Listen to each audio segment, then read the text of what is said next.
Dadperfectrevenge. The needle hidden in my retirement watch was smaller than a grain of rice, but it would have killed me in 3 minutes.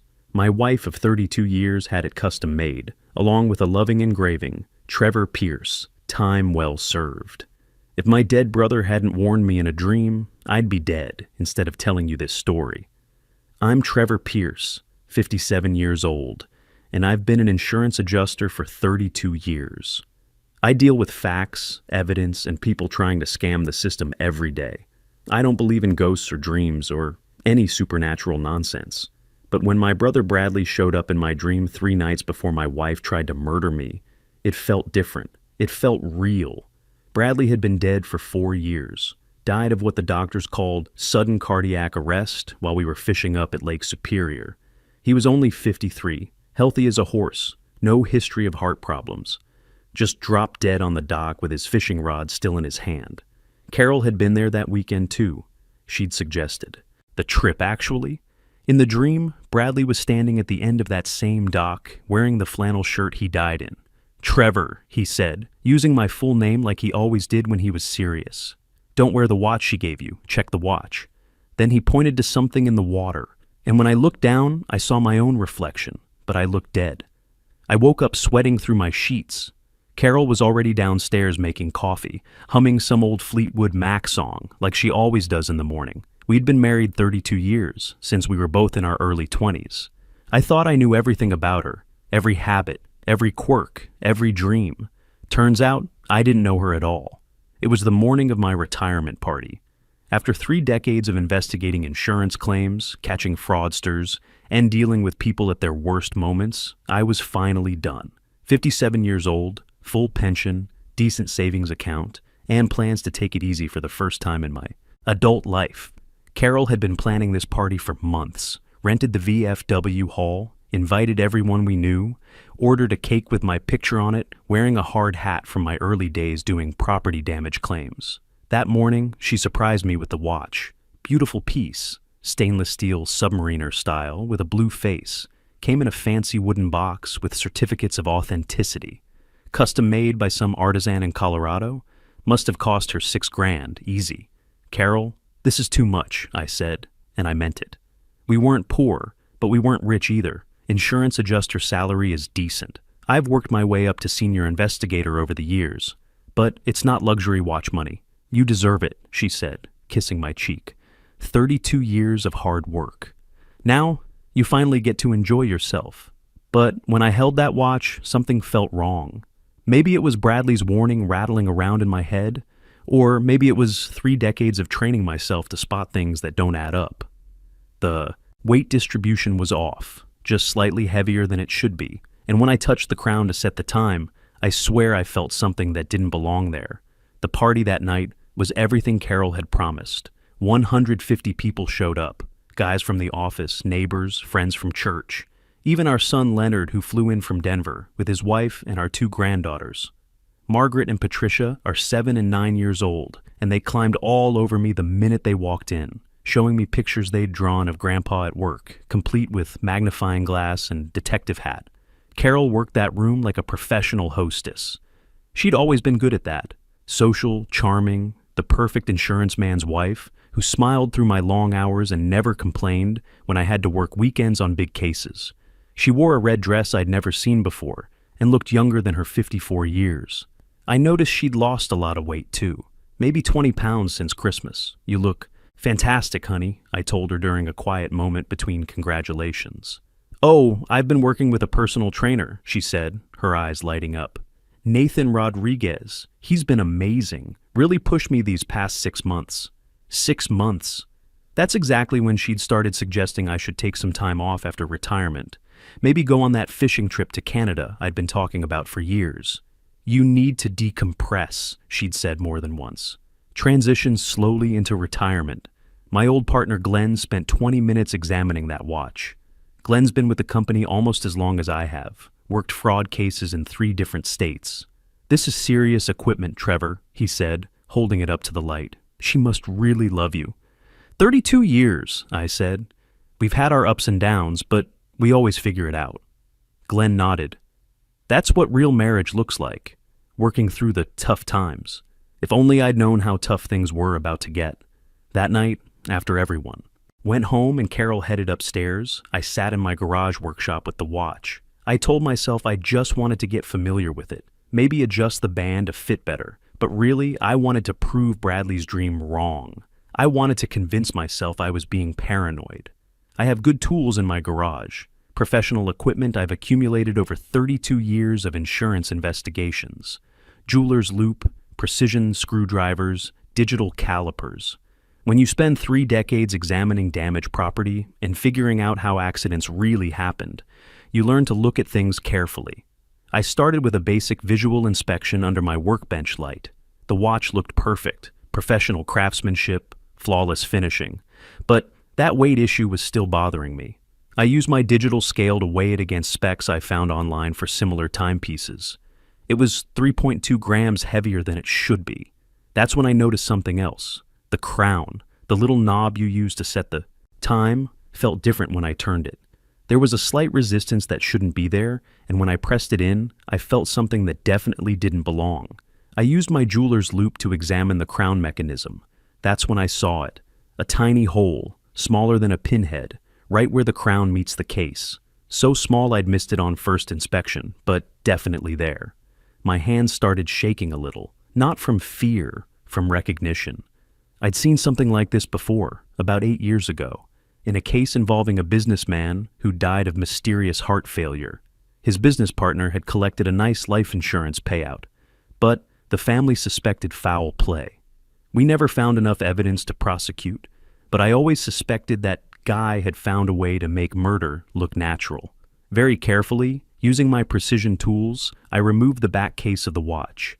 What I found inside made my blood turn to ice. Someone had installed a micro-injection system inside. The crown mechanism? Tiny spring-loaded needle connected to a minuscule reservoir holding maybe 0.5 milliliter of clear liquid. When you press the crown, presumably to set the time, the needle would extend just enough to penetrate the skin on your wrist and inject whatever was in that reservoir. I had a glucose testing kit in my workshop. Bought it a couple years back when my doctor said my blood sugar was getting high. I used one of the test strips on the liquid in the reservoir. The reading came back as pure glucose, but in massive concentration. This wasn't glucose for treating low blood sugar. This was insulin, concentrated insulin, enough to drop a healthy man's blood glucose so fast it would cause unconsciousness in minutes and death shortly after. And it would look exactly like a heart attack, just like Bradley. I sat there in my garage for a long time, staring at that watch. 32 years of investigating insurance fraud had taught me to recognize attempted murder when I saw it. But I'd never imagined I'd be the target. The sophistication of this thing was incredible. Professional work. The kind of precision engineering that takes real skill and equipment. And the insulin. That was clever. It metabolizes quickly. Wouldn't show up in a standard autopsy unless they specifically tested for it. Who's going to examine a watch when a 57-year-old man dies of an apparent heart attack? My hands weren't shaking anymore. Now I was angry. I spent the next 3 hours documenting everything with my camera. Close-ups of the mechanism, measurements of the components, video of how the injection system worked. I even managed to extract a small sample of the insulin for testing. Then I put everything back together exactly as I'd found it. When I finally went upstairs, it was almost 5 a.m. Carol was asleep, or pretending to be. I stood in our bedroom doorway for a long time, looking at this woman I'd spent more than half my life with, who'd raised our son Leonard with, me, who'd held my hand at Bradley's funeral and told me everything would be okay. She'd tried to kill me. The question was why, and who'd helped her build that thing. I didn't sleep the rest of that night. Instead, I went to my home office and started doing what I do best, investigating. Bank statements, credit card bills, life insurance policies. After 32 years in the business, I know where to look. The life insurance was the first red flag. Carol had increased my policy 8 months ago, right around the time she'd started with that personal trainer. Increased it from $500,000 to $1.8 million. I didn't remember signing anything, but there was my signature, or something that looked like my signature. She'd been signing my name on Christmas cards for years. She'd gotten good at copying my handwriting. I dug deeper into our credit card statements. Regular charges to something called Elite Fitness Solutions. That must be where she'd been working out with Nathan. But the amounts were strange. $600 one month, $550 the next, then $680. Those weren't normal gym membership fees. Those were payments for something else. I have access to some investigative databases through my work. Technically, I'm supposed to only use them for insurance cases, but this felt like the biggest insurance case of my life. I ran searches on Nathan Rodriguez and found exactly what I expected to find. 45 years old, personal trainer, and fitness instructor. But more interesting were his previous relationships, 3 documented instances over the past 10 years where he dated older women who'd recently come into significant money. 1 inheritance, 1 divorce settlement, 1 life insurance payout. He'd never been charged with anything, but the pattern was clear. Nathan Rodriguez was a professional predator who specialized in middle-aged women with money, but he couldn't have built that watch mechanism. That took real technical skill. I needed to find out who'd helped them. I used an old software tool from work to access Carol's email. I'm not proud of breaking into my wife's private communications, but after 32 years in fraud investigation, I have certain skills. Her password was easy, our wedding anniversary. What I found in her, sent and deleted folders, made me physically sick. Months of emails between Carol and Nathan Rodriguez. Not just trainer-client communications, love letters, explicit photos. Detailed plans for a future together. Once this is done, 1 email from 6 weeks ago read, "We'll have everything we need. $1.8 million is enough for us to disappear to Costa Rica. He'll never suspect anything. He's too trusting, too focused on work to pay attention to what's really happening." Another email from Nathan to Carol. "You're sure about the timing? It has to look natural." "Al says the device is foolproof," Carol had replied. "He's tested it multiple times. Insulin shock presents exactly like cardiac arrest. Just make sure Trevor wears the watch regularly so it doesn't seem suspicious when it happens." Al. I searched for that name in all her communications.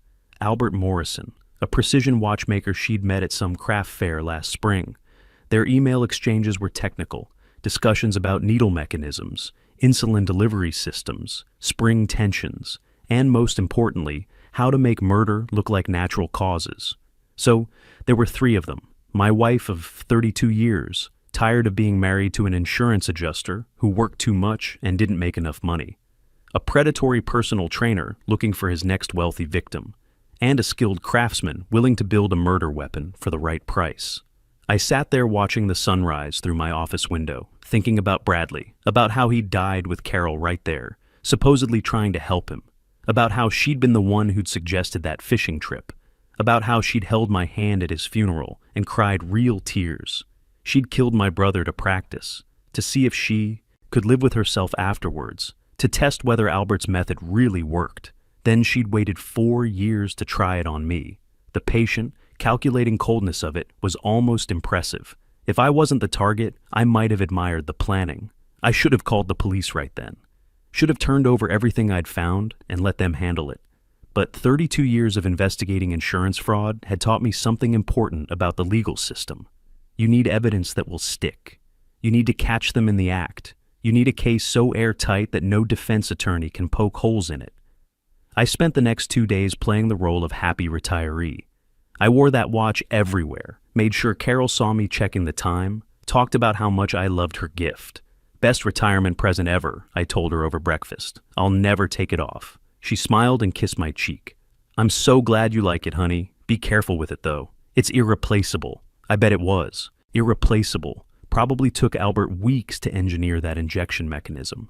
On the second day, I made my move. I called Glenn, my old partner from work.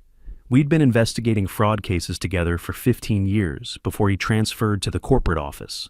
If anyone would believe my story and help me build a case, it was Glenn.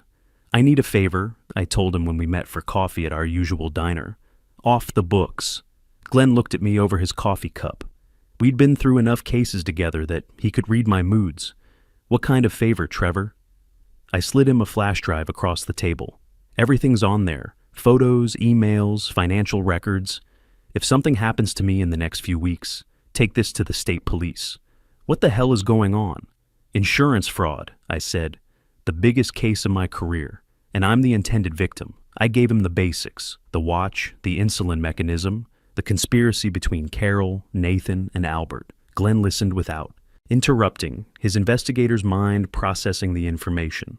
"You're sure about this?" he asked finally. 32 years of experience, sure. Glenn nodded slowly. "What do you need from me?" "Surveillance, documentation, and backup when I set the trap." I used my professional contacts to run deeper background checks on Nathan Rodriguez and Albert Morrison. Nathan's pattern was even clearer when I looked at the details. 3 previous relationships with older women over the past 12 years. Each relationship had lasted 8 to 12 months. Each woman had increased her life insurance shortly before entering the relationship. Each woman had died of apparent natural causes: 2 heart attacks, 1 stroke. Nathan had inherited money in 2 cases and been named as beneficiary on a life insurance policy in the 3rd. He'd never been charged because the deaths looked natural, and he'd been smart enough to vary his methods and locations. But the pattern was undeniable once you knew what to look for. Albert Morrison was more interesting. 48 years old, divorced, precision watchmaker, and jewelry repair specialist. 1 previous arrest for insurance fraud 6 years ago. He'd been caught filing false claims for stolen jewelry that he'd actually sold. Charges were dropped when he cooperated and returned the money, but it showed he was willing to commit fraud for the right price. More importantly, Albert had the skills to build what I'd found in that watch: precision engineering, knowledge of micromechanisms, access to specialized tools. He was the technical brains of the operation. I set my trap carefully. I told Carol I wanted to take that fishing trip to Canada we had talked about, get away for a week to really start adjusting to retirement. She loved the idea. "You deserve it," she said. "Take some time for yourself. I'll hold things down here." "Why don't you have Nathan come over while I'm gone?" I suggested casually. "You could keep up with your training routine. I don't want to bother him," she said, but not quickly enough. "No bother at all. In fact, why don't you both drive up and meet me for the last couple days? There's a nice lodge near the lake. You could surprise me. We could have dinner together. I'd love to finally meet this miracle worker who's gotten you in such great shape." I saw the calculation in her eyes. She was thinking about timing, about me being alone in the Canadian wilderness for 5 days first, about the accident happening before they arrived to discover my body. "That sounds wonderful," she said finally. "Let me check with Nathan about his schedule." The night before I left, Carol made my favorite dinner, pot roast with potatoes and carrots, the way her mother had taught her when we were first married. We sat at our kitchen table like we had thousands of times over 32 years, making small talk about my trip, about her plans while I was gone. She poured wine, a nice Cabernet she'd been saving for a special occasion. I pretended to drink mine, but dumped it in the kitchen sink when she went to get dessert. After finding that watch mechanism, I wasn't taking any chances with anything she gave me. "I'm going to miss you," she said, reaching across the table to hold my hand. I looked at her face, trying to figure out when she'd stopped being my wife and started being a stranger planning my murder. "I'll miss you too," I said. And strangely, I meant it. I would miss who I'd thought she was. I didn't go to Canada. Instead, I drove to a remote cabin that belonged to Tom Harrison, a retired investigator from our Detroit office. I'd helped Tom with a complex arson case about 5 years back, and he owed me a favor. "I need to borrow your place for a week," I'd told him, "and I need you not to ask questions." "Done," he'd said. Keys are under the back deck. The cabin was perfect for what I had planned. Isolated, no neighbors for miles, surrounded by thick woods. Most importantly, it had a clear view of the access road from the front windows. Glenn arrived the morning after I did, bringing surveillance equipment and 2 detectives from the State Police Insurance Fraud Unit. I called Carol that first night, told her I'd arrived safely and the fishing was fantastic. "Caught a northern pike this morning, must have been 18 inches. "That's wonderful, honey. I'm so glad you're relaxing. How are things at home?" "Quiet without you. I might call Nathan tomorrow, see if he wants to do a training session." "You should. You've been working so hard to get in shape." On day 3, Glenn called with an update. "Your wife just bought 3 plane tickets to Duluth. Her, Nathan Rodriguez, and someone named Albert Morrison. They land tomorrow afternoon." "Perfect." They were coming to make sure their plan worked, probably to discover my body and play the grieving widow and concerned friends. "One more thing," I told Glenn. "Set up the recording equipment. I want everything documented when they get here. They arrived the next afternoon in a rental, SUV. I watched from inside the cabin as they parked and walked toward the front door. Carol carried an overnight bag. Nathan had what looked like camping gear. Albert carried a small toolbox, probably to retrieve the watch and dispose of evidence after they found my body. I let them get all the way to the front porch before I opened the door. "Surprise," I said, stepping outside with my hands visible and empty. Carol's face went white. Nathan immediately started backing toward the car. Albert just stood there holding his toolbox like it weighed 1,000 pounds. "Trevor," Carol stammered, "what are you doing here? I thought you went to Canada, change of plans." "Decided to stay closer to home." I held up my wrist, showing them the watch. "Gave me more time to really appreciate your retirement gift. Want to see how well it works?" That's when Nathan bolted. He made it about 20 yards before Glenn and Detective Martinez stepped out of the woods. They'd been waiting in position since dawn. Albert dropped his toolbox and put his hands up immediately. "I didn't want to do this," he said. "She made me." Said it was just to scare him, not actually hurt anyone. Carol tried to play innocent. "I don't understand what's happening. We just came to surprise you." "With a murder weapon disguised as a retirement gift," I said. I carefully removed the watch and handed it to Detective Martinez. "Be very careful with the crown mechanism. It's loaded with enough concentrated insulin to kill a horse." The trial took 9 months. I sat through every day of it, watching Carol's lawyers try to paint me as a controlling husband who'd driven her to desperation. But the evidence was overwhelming. The emails, the insurance fraud, Albert's detailed testimony about building the injection mechanism, and Bradley's exhumed body showing trace insulin markers that the original autopsy had missed. The jury deliberated for 4 hours. Carol got life without parole for 2 counts of first-degree murder. Nathan got 25 years. Albert got 15 years in exchange for his cooperation and testimony. Our son Leonard hasn't spoken to me since the trial ended. He believes his mother's story, thinks I somehow set her up, that I should have just divorced her if I was unhappy. Maybe he's right. Maybe I should have paid more attention to what was happening in my own house instead of focusing so much on work. I'm 58 now. I live in a smaller place closer to town, sold the old house because I couldn't stand being there anymore. I do consulting work for insurance companies, help them spot the kind of fraud I spent 32 years learning to recognize. Turns out, there's good money in knowing how people try to beat the system.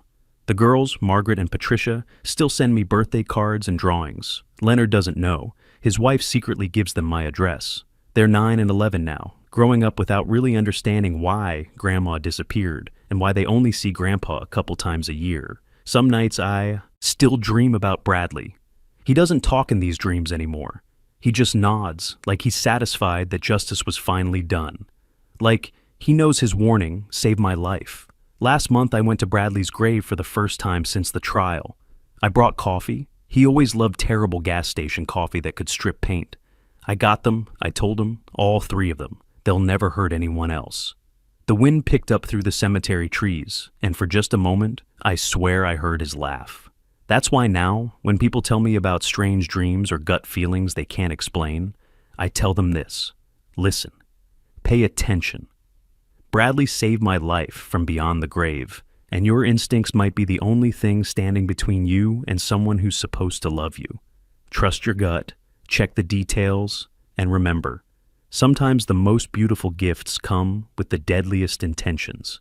After 32 years investigating fraud, I learned that the biggest cons aren't pulled by strangers, they're pulled by the people sleeping next to you, eating dinner with you, sharing your dreams, and planning your funeral. The deadliest lies come wrapped in wedding rings and anniversary gifts, told by voices that whisper, "I love you" every night, while calculating how much your life is worth.